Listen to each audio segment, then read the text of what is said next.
Start. Okay, there we go. Welcome, everyone. This is going to be a very sort of casual Q&A friendly option here.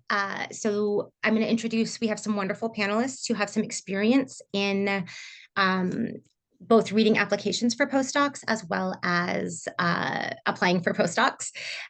We have folks who have we have one person who is up at just a truly ungodly hour to be able to give us the experience about international postdoc applications. And so hopefully this will be a good resource for people as you are looking at the job market. As you may have noticed from the job postings, there are a lot of postdocs and far fewer jobs of other sorts this year. And so hopefully this will be something that can be useful for everyone. And I will basically the recording, the reason that I asked folks to submit questions in advance, and I'll share that link again in the chat. We generally don't like to circulate recordings that have participants speaking just for everyone's privacy. But that does make it hard to record and share a Q&A session when you can't, that made it logistically complicated. So I have a Google form, and folks can also throw things in the chat if you have questions as well. But the Google form, especially if you, for whatever reason, would like it to be anonymized, if you have a very scandalous question you would like to ask, the Google form should allow you to do that. So I'm just going to very quickly do a little bit of overview introduction stuff, and then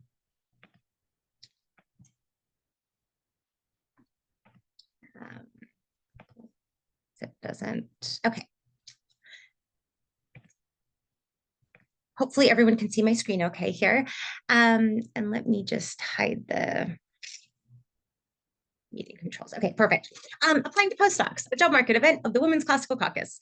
Thank you all for joining us. You probably know what the Women's Classical Caucus is if you received the invitation, the invite, whatever for this.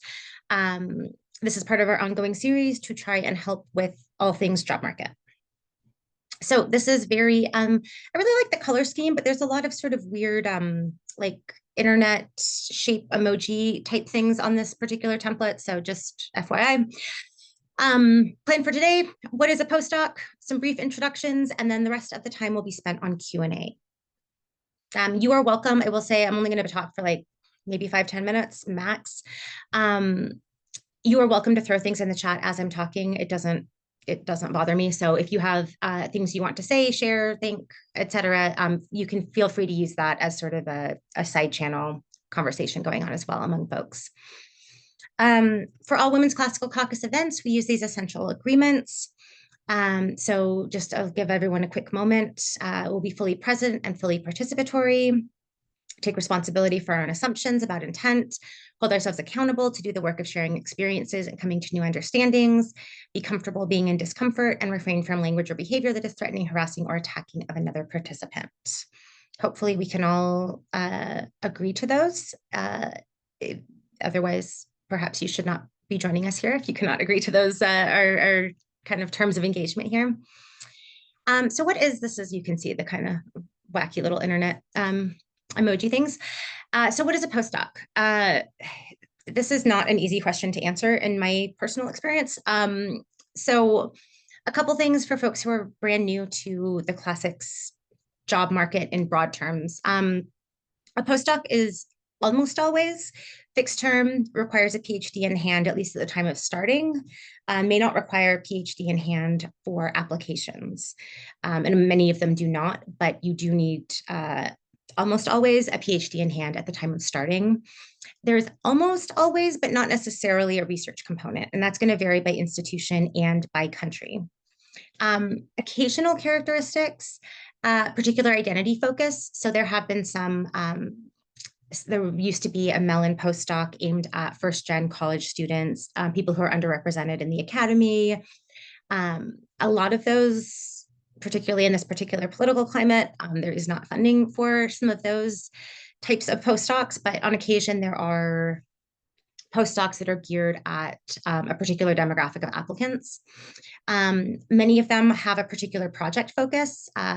There's the Thesaurus Linguae Latina is one that had for a long, I don't know if it still exists as a postdoc, but that was one for a long time, right? So there's a very specific project that you're working on. Some are more involved in a particular institute or an initiative at an institution. Oh, no, didn't mean to do that. Okay. Can also sometimes a postdoctoral fellow is a title that is given to fellowships that are aimed at more senior scholars. We're not going to be talking about that much today. There are situations where something will be called a postdoc and really it's a more senior fellowship kind of position. We, if there is interest, can organize something on some of those fellowships that give you a year off, and that is a different kind of thing. That's not what we're focusing on here today. So we are just going to focus on the ones that are aimed predominantly at more early career folks. And when mentioning this identity group, some of them have specific criteria in terms of how long out of your PhD you can be. So there's some that are specifically targeted at early career folks. So PhD granted within 5 years, something like that. Not all of them, but some of them do have that as a criteria. And I need to let some folks in. Main differences, just in terms of other jobs that folks may be applying for. Oftentimes, I didn't throw this on the slide, but oftentimes a postdoc is, the application will take place in the fall cycle of applications, whereas a lot of the other fixed term positions, a visiting assistant professor or lecturer positions will often be in the spring part of the cycle. Oftentimes postdocs the applications happen about the same time as tenure track positions, which tends to be that fall cycle. After those, then the second cycle comes through for fixed term, so 1 or 2 year temporary positions. It can involve a teaching role. It's usually less of a teaching load than a VAP or a lecturer position. So a VAP or lecturer may have as much as a 4-4 teaching load. It will often not be the case with a postdoc. A postdoc will generally have a lighter teaching load because some of your time is usually, but not always, meant to be spent on research. Your time is entirely spent on research. It is just a research, a job development, a book development, whatever other kind of program.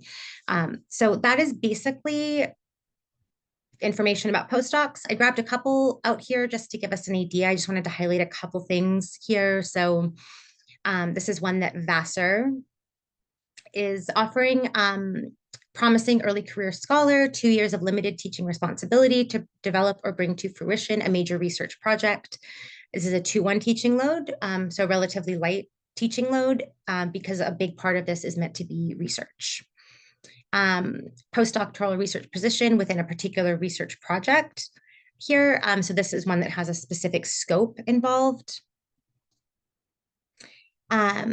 This is a publication fellowship, right? So you can see this has a very specific, meant to help an early career scholar move towards publication of a monograph of some sort.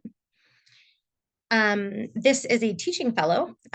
So this one, in fact, doesn't really have any research. So that's why I put a lot of caveats about well, it's usually almost always, but not all the time.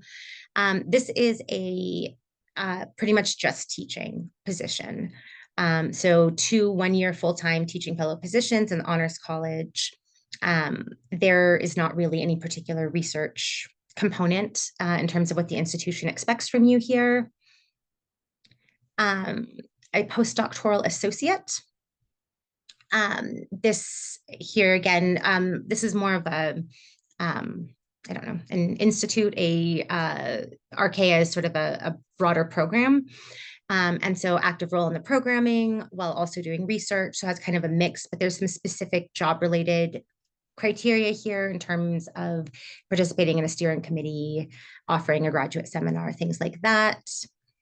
Oh, and that is all I have for just a couple quick examples. We can obviously talk about anything in more specific detail, but I do want to introduce our speakers now, our panelists, who I'm going to have them just talk very briefly about their own experiences, and then we'll open it up to conversations for everyone. And I'm realizing that on my very tiny new laptop that I got, I can't have multiple things up at once. So let me just grab the doc on my phone. Okay, perfect.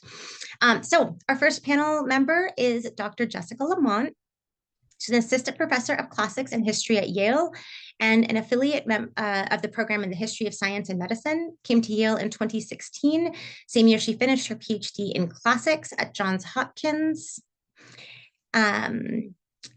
She has no experience in applying for postdocs herself, but writes letters often for students and has some experience in hiring for a postdoc at Yale through the lens of global antiquity, the Archaea program, which I mentioned earlier. So Jessica, do you want to just speak briefly and then we'll open it up after, but if you just want to say anything briefly here, we can go ahead and do that.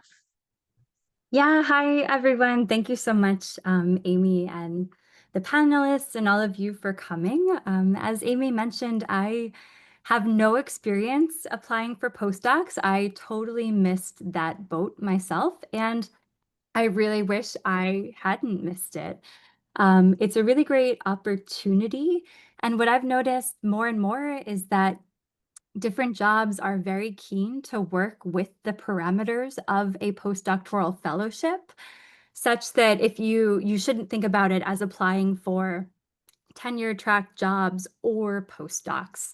You should apply for both, and many jobs are keen to help you have that postdoc experience and defer or delay your start date to accommodate that. And that's because it gives you a real foot in the door with time for writing your research between PhD and starting full-time teaching and service at a university. So I think the thing that I would note about postdoc applications, as I've observed it not from the driver's seat, is to look for specificity and to look for fit. A lot of times, postdocs are actually looking for something, and that could be thematic, as Amy outlined. It could be to plug teaching lacunae in a department that knows in the long term they're going to be without history teaching or without Latin teaching. Um, Sometimes it is, an area that a department or a program is looking to expand into. So I know currently there's a Dartmouth postdoc that's looking for, among other things, disability studies. So try to think about fit and earnestly present yourself in a way that shows a department what you bring that is new to a department or to a program. So what you are bringing that also fits their needs, either as advertised or if it's in-house in a department and you notice, okay, there's not really anyone here who does Roman history, and I really do that well, and here's how you guys could benefit from this really great work I'm doing. I think that's the kind of introduction I wanted to give before getting into any further questions. Yeah. Wonderful. Thank you so much. I am realizing now how silly this was to really make all these intro slides that are going to require a lot of switching back and forth. But so our next panelist is Dr. Sasha May Eccleston. Is currently an assistant professor of classics at Brown University, where she directs the Critical Classical Studies postdoctoral fellowship program. So Sasha May, you want to say a few words? Yeah, hi everyone. Again, happy to field questions. I'm actually associate professor, thank goodness. But yeah, so my first appointment after graduate school, I had a choice between some postdocs and some other tenure tracky type situations that it's a long story. But anyway, so my first actual job that I took was a postdoc, which I then converted to a tenure track job. And then I left that tenure track job for my current job, which was a tenure track job that worked out. But I also run 2 different fellowships. So I run the Critical Classical Studies postdoctoral fellowship, which at least currently just finished its 3rd and final cohort. I say final with an asterisk. There is a chance it'll revive in a couple of years, depending on my commitments. Which is a 2-year postdoctoral fellowship at Brown, my current institution. All postdocs are research associates, but not all research associates are postdocs. My fellowship initially had a different kind of name. It was called the Postdoc and Post MFA Fellowship because I'm one of the rare fellowships that accepted MFA degrees as terminal degrees, because I wanted to rethink the paradigm of the way that humanist researchers work with the arts, especially. Yeah, so that one is a 2-year, and it dovetails with some of the things being said because I designed it to have no teaching, in part because what I saw was institutional creep. So what I saw was institutions borrowing the language of a research fellowship to really get a VAP. So they would to do a lot of teaching, and I do enjoy kind of certain amount of privilege, since the largest teaching load I've ever had was a 2-2. So for a fellowship to have a 2-1 seems to me it's unlikely that book will get done in that 2 years. And it would be hard, I think, for someone coming straight out of graduate school to actually convert that to their benefit. And so one of the things I always think about with preparing my students for the job market is to separate what is to their benefit from what is to the institution or the institutional reps benefit. In the case of the Critical Classical Studies Fellowship, I am that institutional representative. And so like there's a benefit I would reap, but that's not the same as necessarily what your larger plan is. Though, again, I think of my relationship to my postdocs as slightly different, that I'm here to facilitate their particular goals, not necessarily to further mine. And so that's one situation. The other situation is the Racing the Classics Fellowship, which you should be able to get at racingtheclassics, either .org or .com. I'm not sure which one it is. I'll pack it down. Really I'll throw it in the chat for everyone. Racingtheclassics.com, which is a strange fellowship in that it's anyone from candidacy to 3 years out from graduate school. So that's basically a 5 to 6 year swing. So kind of a one-room schoolhouse approach. But the idea is basically really early career or nascent career scholarship building on a larger critique that my co-director and I, Danelle Padilla-Peralta, have made of the pipeline model of training in classics. And that one is not meant to be professional development in the strict sense. It is not meant to give you teaching of any kind, and it's not meant to help you necessarily finish a particular project. It is really there to kind of intervene in the larger discussion of how race functions in classics, and to give all fellowship participants a set of tools, not only for doing good work, but being good intellectual company for other people, which I don't think any graduate program, maybe Washington, Grace, you can verify or not, maybe Washington teaches people to be good people for each other, but no other program really does. And so, yeah, I have experienced reading hundreds of applications, certainly, but also writing some successful ones. And I would say also the other thing that dovetails with the regular market is the interview process. Not all postdoctoral research fellowships, or sorry, postdocs in general have interviews, but whether you are being interviewed in person or just writing materials, I want to second, I think, what Jessica said about, if not clarity, then directness. when you are a person reading 100 application or 150, which is something I've done in a semester. I've run concurrent searches. So I've done that like 300 files at the same time. You want someone who knows what their project is. You don't have time to figure out what their project is for them. And so both in person, I think this is more critical in person than on paper, but I'll say it for both. Answer the question. If it is asked of you, answer it most directly, straight to the point, and then always say, I could follow up.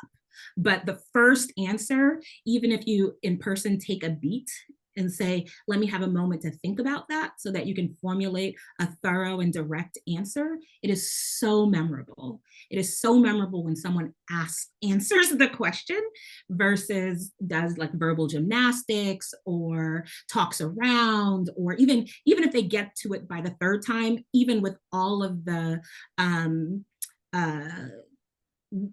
benevolence one can summon, it's not going to be remembered. What will be remembered is the dithering in front, especially if you are doing 20 interviews back to back, as I've done. And so those would be my kind of top line things to say, but I can answer questions as necessary. Yeah, thank you so much. And sorry, I don't know where I got associate professor. I should a lot of work went into associate professor. Okay, so our next panelist is Dr. Grace Funston at the University of Pittsburgh. Grace is a teaching assistant professor in the University of Pittsburgh Department of Classics. Before coming to Pitt, Grace held the Loeb Classical Library Foundation postdoctoral fellowship from 2022 to 2024, which supported work on her current book project, Hidden Verses, The Poetics of Roman Plumbarium Inscriptions. Grace completed her dissertation on receptions of Augustan elegy as a 2022 Rome Prize Fellow. So Grace, take it away. Thanks, Amy. Yeah, I included that in the intro just to say I have one postdoc. I have a lot of experience applying to postdocs and limited experience actually having a postdoc, right? So I have some ideas about what did and did not work for me. And I have been successful in pitching my research, which is, I think, what I can be most helpful to everybody here about, since I do not run or evaluate any postdocs myself. One thing that I would say I noticed while looking back through the very many postdoc applications that I sent out the year that I finished my dissertation is that I often proposed way too much. I think when you are finishing your dissertation, there can be this sort of adrenaline rush where you're working very, very hard, very fast.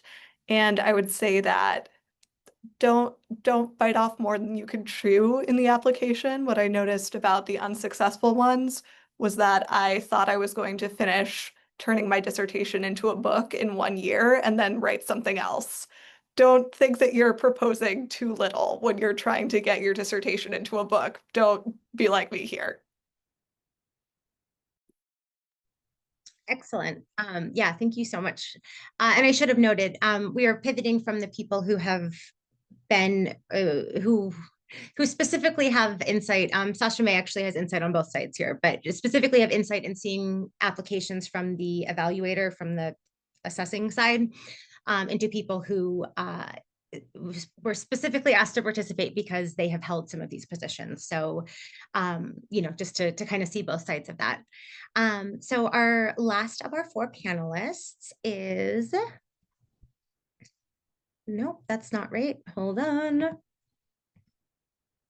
Screen share the right slide. Okay, Simona Martirana at the Australian National University. So if you'd like to do a quick conversion in your head and think about how generous she is being with her time to get up at this hour. Simo is a lecturer in classics at the Australian National University. After completing her BA and MA at the University of Trento in Italy, she moved to Durham in the UK, where she was awarded her PhD in July of 2021. She spent the following 2 years working as an Alexander von Humboldt postdoctoral fellow at CAU Kiel and the University of Hamburg. So Simo for our international perspective, as well as someone who has successfully gotten some postdocs. Take it away. Hi, everybody. Thanks for having me, first of all. And sorry about my voice. I got a cold 2 days ago, so sorry. I hope it doesn't come across too horribly.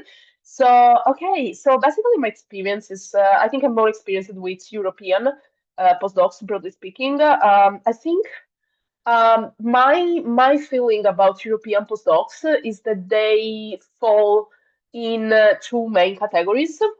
One is the very, very big grants, which are not really tied to an institution. And those are, I mean, one of those is the Alexander von Humboldt Fellowship, where you apply with your project. And one thing which is good to do is strategically is to choose a host or multiple hosts, which is basically the institution you want to be in, you want to be attached to, and the person you would like basically to work with very carefully, because they look at these sort of things, the coherence of your project and the research expertise of, the person who would be eventually your, whatever they call it. I mean, for the Alexander von Humboldt, they call it, host, but it's basically a supervisor, right? And so this would be strategically some sort of good move, I suppose. And the thing about these postdocs, I mean, apart for this one which is a 2-year postdoc and basically allows you to do your own research and work on your dissertation to turn it into a monograph, or at least do the preliminary work, because obviously, as Grace said, it's very difficult to, turn your dissertation into a monograph in less than, I would say, 2-3 years in general. So apart from this one, there are still, postdoctoral opportunities, particularly in the UK. I mean, the British Academy or the Liverhum, although with some problematic aspects of those programs. And I think the sort of like downside of these postdocs is that they would expect that you apply with a quite detailed project. So you should have you should put some hours of work, I suppose, into the postdoctoral application, as you do for, I suppose other postdocs in the US or other jobs in the US, but it tends to be sometimes even, I don't know, like something 25 or 30 pages. So it's a little bit of that's I would say the downside. But if you have a project which particularly develops from your dissertation, that's it's good to give it a go, because obviously they are very 1-2 years, sometimes 3 years of postdoc. It allows you basically to build your sort of like to build up your publication record, and these postdocs usually don't involve I mean, don't necessarily involve a teaching component. You can teach, but you are not expected to do that if you don't want to. So that's also a good thing. And so this is the first big category of European postdocs. So obviously I'm simplifying, there are other categories, but these are the two main ones. So this is the first one. The second one would be a postdoc attached to a project and a research team. So let's say there is this professor in Germany, often Germany, but the places of other countries can happen as well. I mean, France, Italy, but usually it's like these German professors getting the funding, but they get a big grant, and they actually have, sorry to put it very bluntly, but they have money to pay you as a postdoc and to build a team of postdoctoral researchers, and that's, I have a very good friend who has been in this team in Germany for, I think, 4 years now. And basically the project has been renewed for other 5 years. So obviously it's up to again, this is very research focused. And it depends obviously on the professor you're working with and the project. Because if he's very committed to the project, he's very happy to work in Germany. German postdocs pay relatively well. So you're going to the practical stuff. Sorry about that. So it is very happy with this sort of like it's not permanent, and it doesn't still know that how the odds are, or like if there are chances that it turns into something permanent because maybe a position can open in that university or something like that.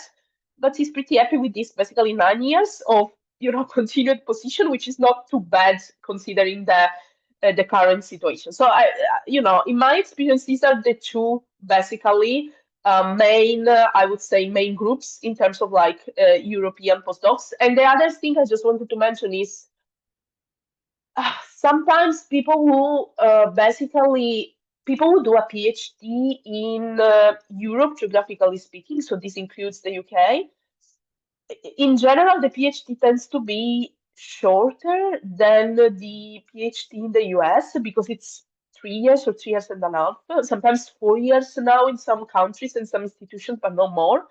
And that means that basically you are still sort of like expected even to sort of like apply for another follow-up, research period, which would be basically the postdoc to complete your research or to turn your that's the thing. You must not tell this. So the narrative you want to say, like the things you want to say is like, the dissertation is already ready. Is ready. I am presenting this new project, which in fact, no, this is a project which builds upon your dissertation, and then you do what you want. So sorry, it's okay. This meeting is recorded, so this was not a good move, but you know what I mean. No, I can say these things. Everyone knows. So this is basically what you do. You need a very big project, and often you just tweak a little bit what you did for your dissertation. And I mean, at least this is what I learned from what I did and from what other people did. I hope it makes sense, more or less. Yeah, thank you so much, Simo. Okay, so there were several questions about where to find postdoc applications. I am adding, just because one of the questions suggested that maybe folks not everyone is aware of the SCS listserv or the placement portal thing. So I've added that there. It has all of the ads, and you can look at previous year ads as well. That's, at least in the US, definitely where to look, in addition to assorted different listservs, the Liverpool list, the Women's Classical Caucus list. There's a variety of different listservs, and most things get posted pretty broadly across listservs. In the interest of time, I'm going to ask if folks have other suggestions. Go ahead and throw it in the chat for anybody in attendance here. I do want to turn to some of the questions that are a little bit more opinion or advice-based. I think some of the data ones we can put into the chat here. So I would love to hear from folks about for postdocs that have a particular project in some sense, or a theme or a topic. Somebody would like to know, can you talk about connecting your own project and skills with the institution or the postdoc in a way that doesn't sound forced or phony? I think that's quite a good question of how to, like, I have something that's a little kind of bit related, and I want to cast a wide net, so I want to apply to everything, but I don't want it to sound ridiculous when I'm trying to spin myself as a Latinist, when like that's very clearly not my wheelhouse. I'm speaking for myself personally. So for any of our panelists, would you all like to speak about how to walk that line? Yeah, Jessica. Yeah, I can try. I think it is really hard, and it is you have to find that sweet spot between earnestness, like this is your research, and you are not doing these crazy gymnastics to spin your project into it. I just think that everyone kind of knows when that's the case. So if there is a good fit, and I'm thinking about the thematic postdocs or the really capacious and open ones, that's the place to kind of flag your strengths. Some of the thematic ones that I know about, they have a very particular theme, like water that year. And maybe you just don't have anything that quite speaks to that. And I think that's okay. I don't know if I would really advise to aim for those that just to you feel like it's a little too much of a stretch to be that fit. But I'd be keen to hear what other panelists feel on that topic.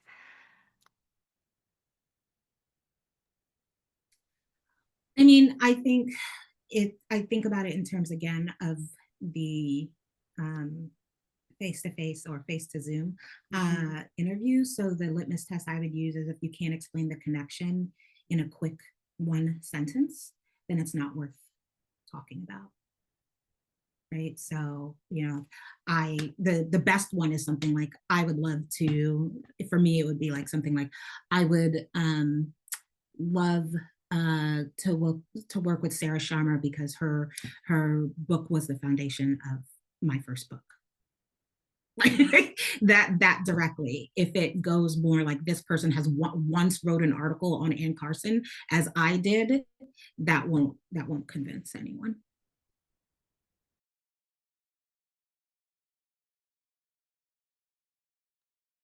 Yeah, just jumping in pretty quickly. Yeah, no, I completely agree with what has been said.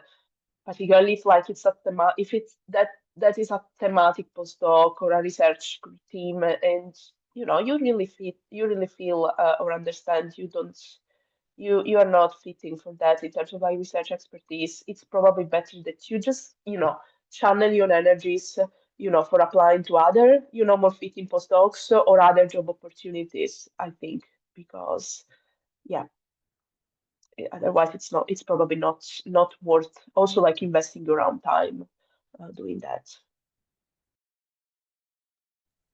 Yeah, I think if you genuinely are interested in moving into whatever the theme of the postdoc is, and you've already started to do some preliminary work for it, you can make that work.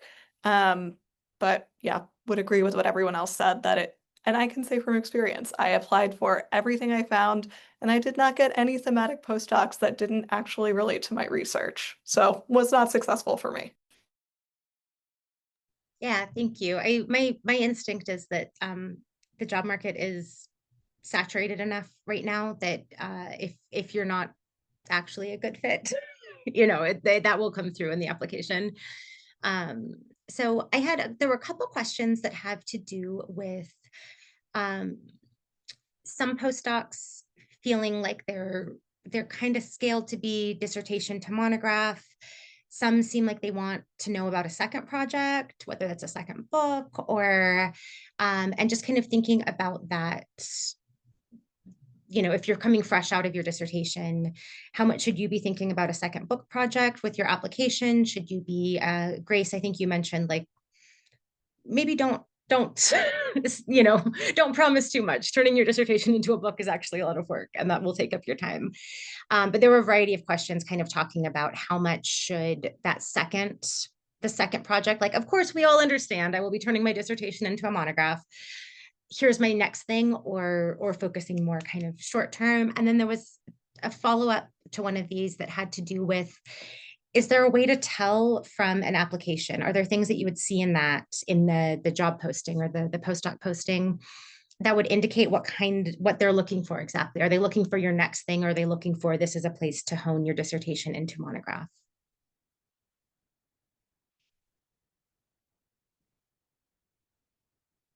Yeah, I think there's such a variety, even Amy, from the ones that you showed us on screen share. There's all of these, and there are tailored ones, and there are postdocs that departments are keen to bring in just to expand departmental competence in different and exciting new areas. I think that postdocs that are written well and properly, earnestly created will really try to flag what they're looking for.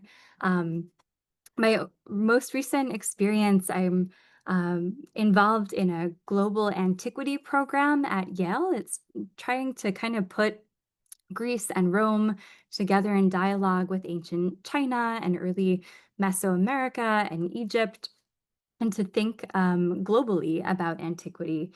And we have so much kind of buy-in from people who do ancient Greece and Rome, who understand and want to do that we find that we're actually looking more for other areas of expertise.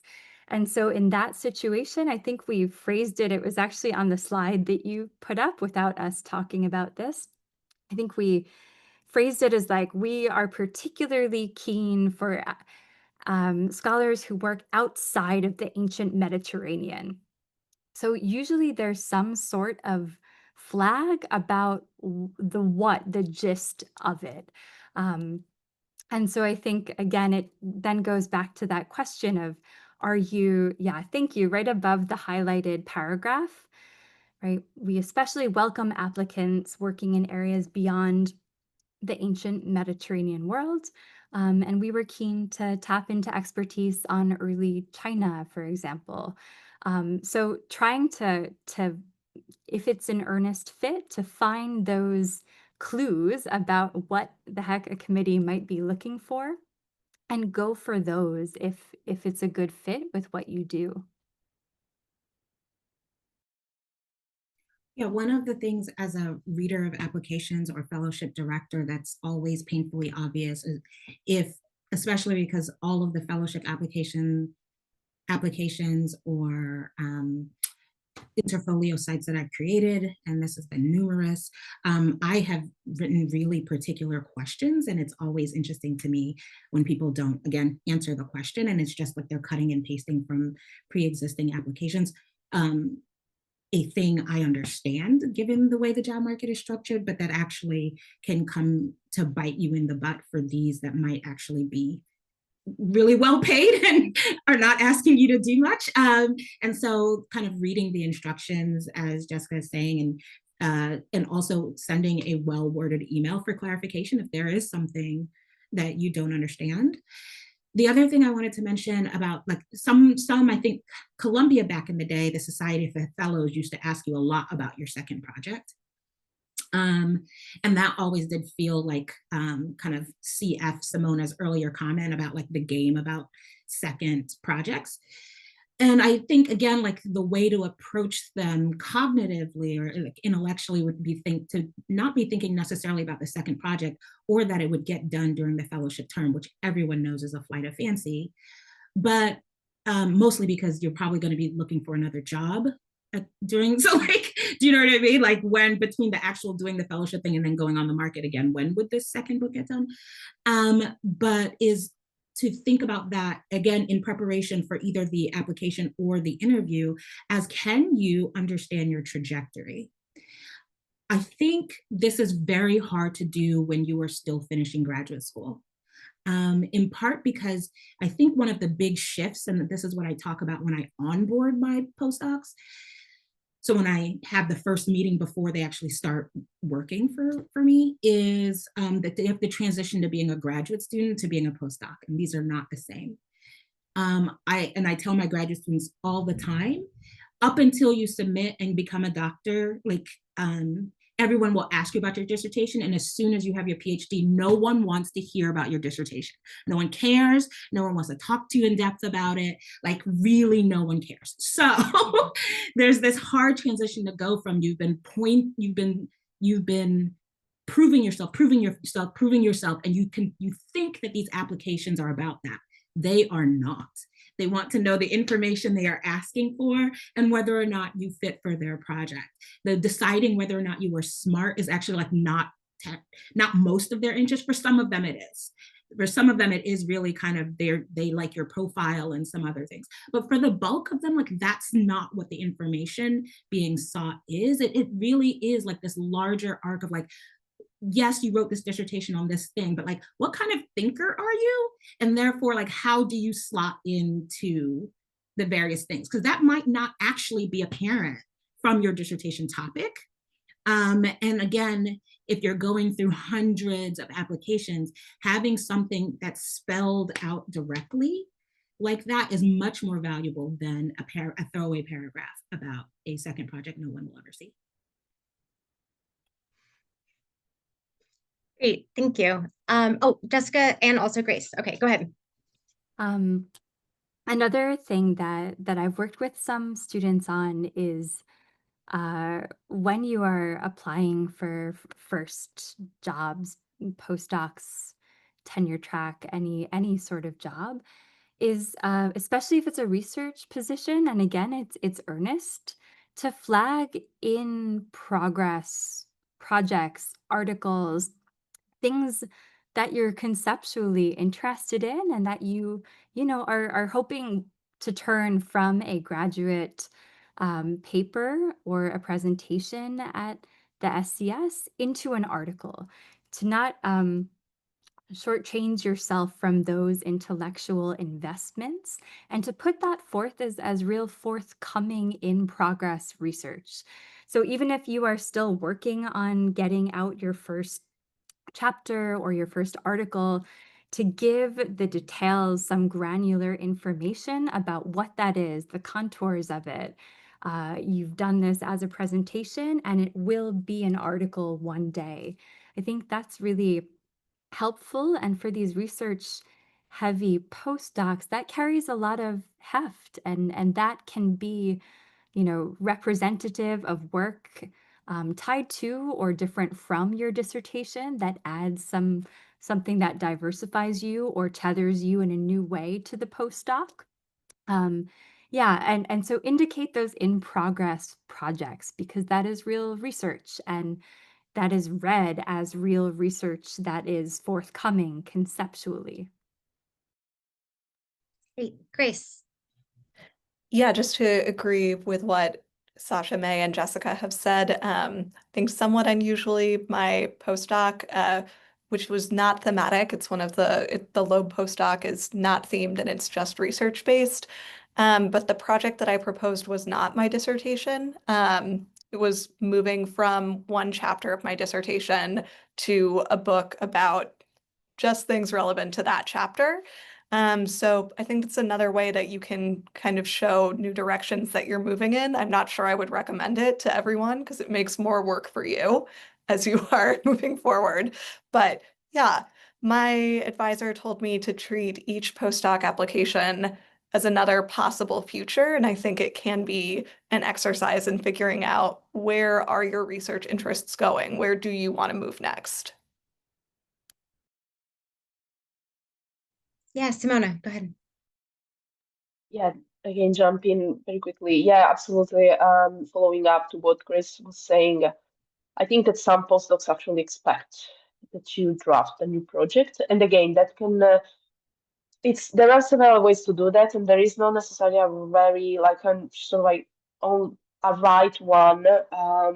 But that can be something which actually sort of like, spins off from your dissertation. But you need to show that it's something which is going beyond your dissertation in any case. For these big sort of like, external funded, that's what I'm trying to say, like postdocs, which are not necessarily attached to an institution.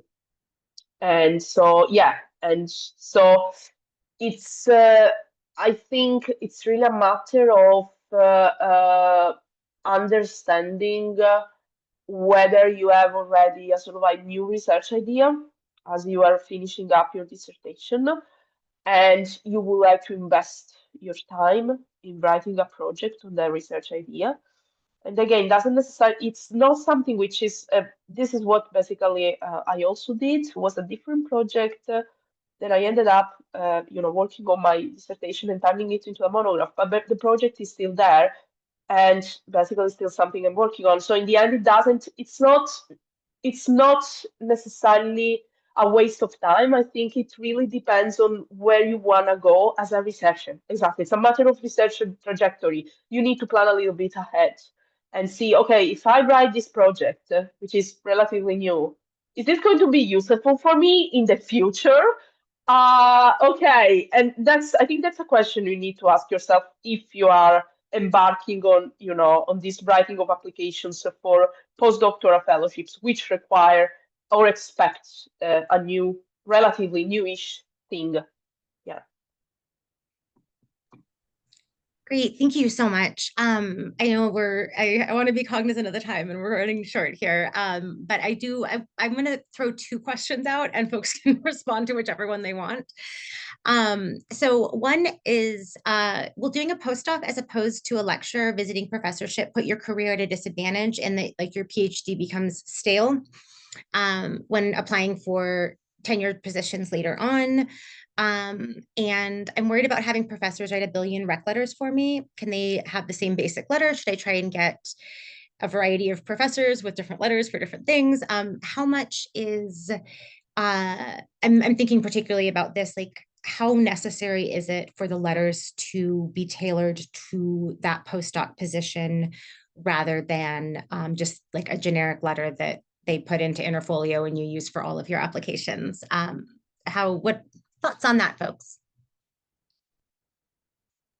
I think it's definitely not a question of stagnation or going stale. Postdocs are really critical entities that give you time to think, especially in that critical juncture as you're transitioning from being a student into something new. And I think that hiring committees are keen to see postdocs as well. It's nothing except an accolade and a really great thing for everyone, for departments too, to bring in people who have that time and that experience and presumably have that leg up on writing their first book.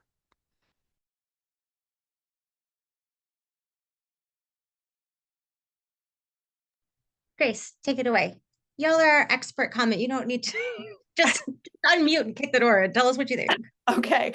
Yeah, I can't speak as much to the letter question since I haven't evaluated these, but I would say that I was choosing between a 3-year VAP and a postdoc, and chose the postdoc. The advice that I was given is that it's very rare to be given 2 years of solid research time once you are in a teaching position. And also having made the transition recently from this postdoc into a 3-3 teaching position, it's hard to keep up with your research while you are teaching.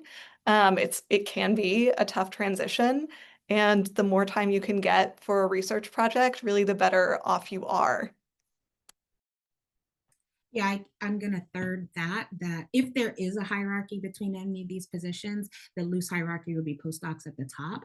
But again, that comes with reading the instructions because as I said, at least in the US, institutions are using the language of VAP and lecturers and just calling it a postdoc. So it seems like more prestigious, but again, you're not getting time for research. And to bring up something Jessica mentioned very early, which is that if you are in a position where you have a postdoc and a tenure track offer, there might be an opportunity to combine those somehow. And it really depends on what the position of the dean and also the institution. And this is also in the before times, before the current administration, that they're in part because if you can come, some places will do it that it doesn't even count against your tenure track. So you have a set amount of time on your track and it won't count, but you can't really accept, basically you can't accept a different job, at least without a severe kind of reputation penalty in the time that you are a postdoc, or they will use it to cut down the time of your tenure track.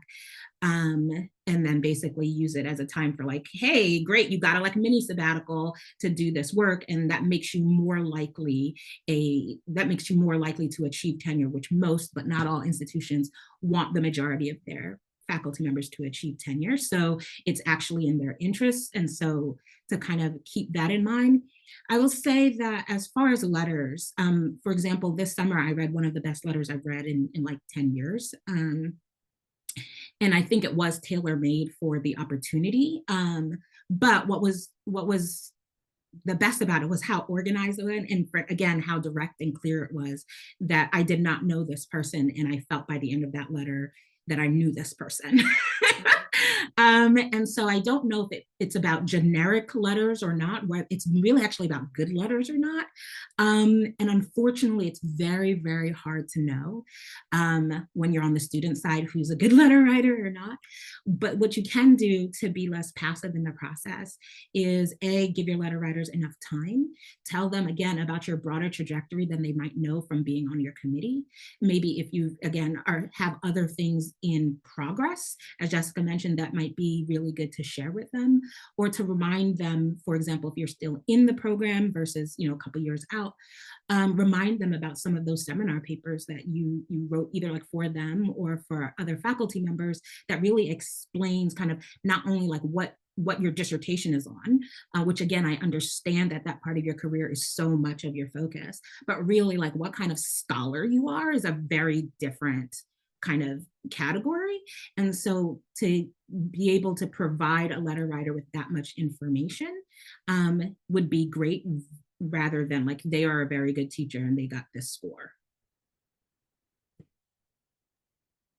Yeah, just to second that, absolutely. I think it's, in terms of like, letters of recommendation, I think, yeah, just give enough time, give the material if so maybe they won't read it, but if they are serious letter writers, then they will go through your material and they will sort of write the letter accordingly. And someone wrote in the chat,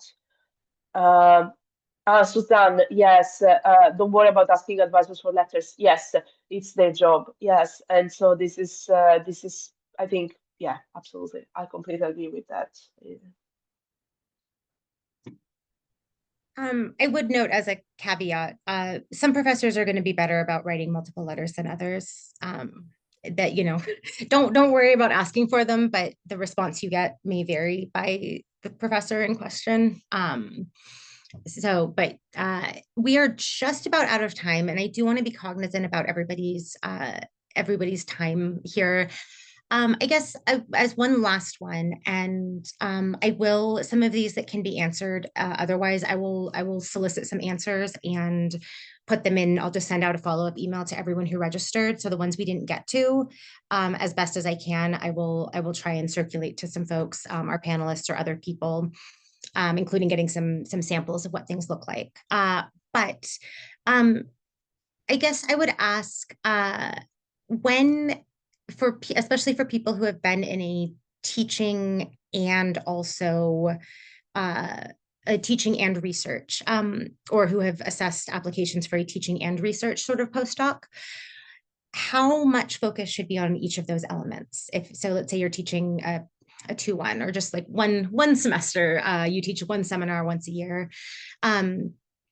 What should that balance of research versus still talking to some extent about the teaching element? And then I do know we are right at 12:30 right now. If folks need to leave, including our panelists, please get out of here.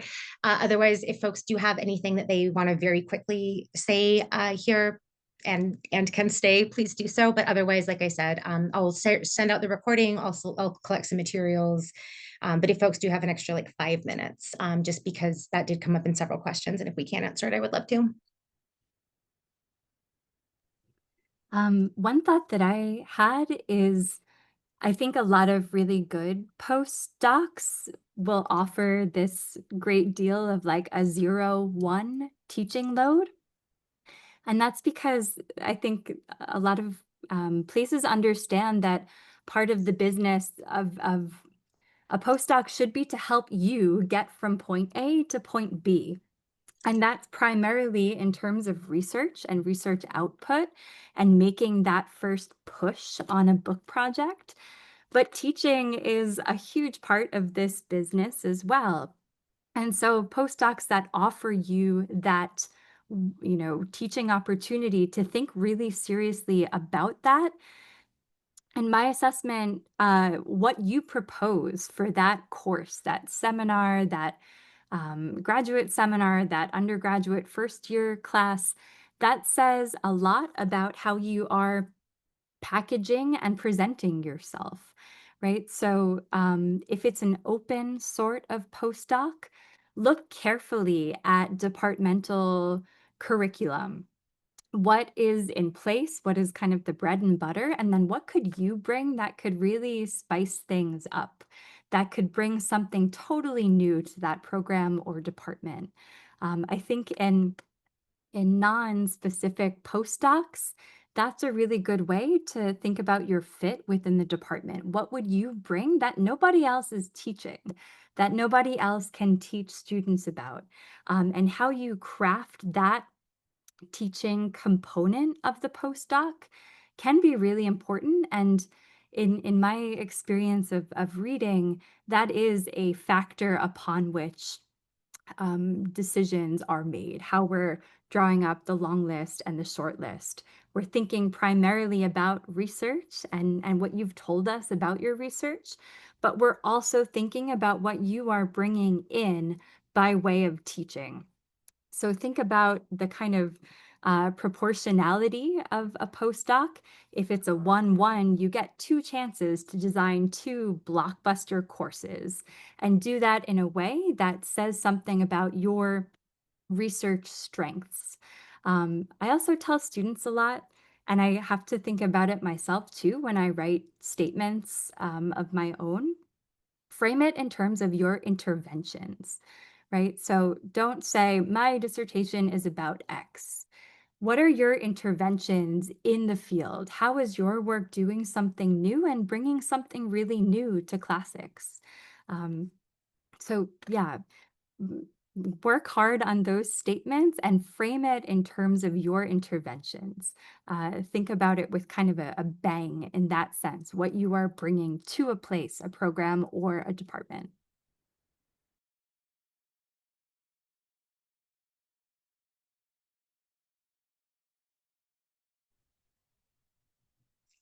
Anything else from any of our magnificent panelists?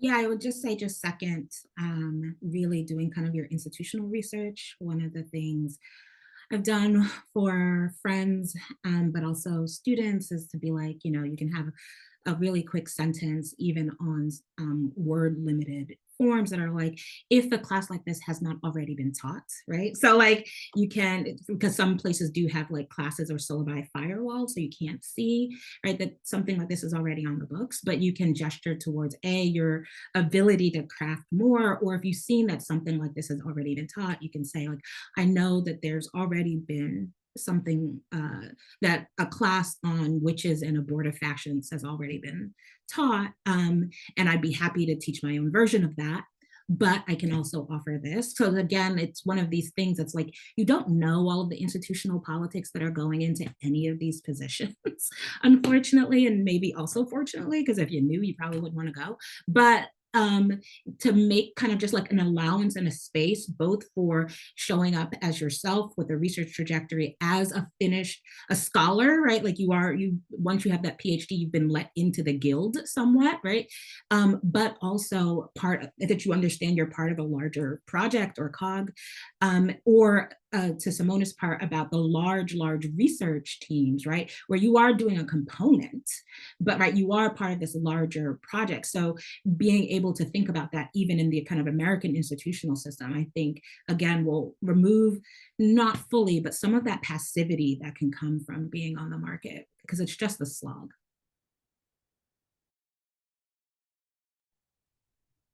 Simona or Grace, before we wrap things up? You don't have to, I don't mean to. Yeah, I think, look, I think, I'm more familiar with postdocs, which actually like not that much of a teaching component, honestly. I mean, at least, you could do some teaching, but not necessarily. So it really depends. Look, I think it's tricky thing, the postdocs, as we learned now, in this meeting, right? Because it really depends on the nature of the postdoc, on the nature of like if it's a big one, if it's a research team, if it's again, it's to me, it's really it can vary and be different from also like North America and Europe. So yeah, that's what I'm saying. Like I would say, I think someone already mentioned this, but I would say just look also at the job description carefully.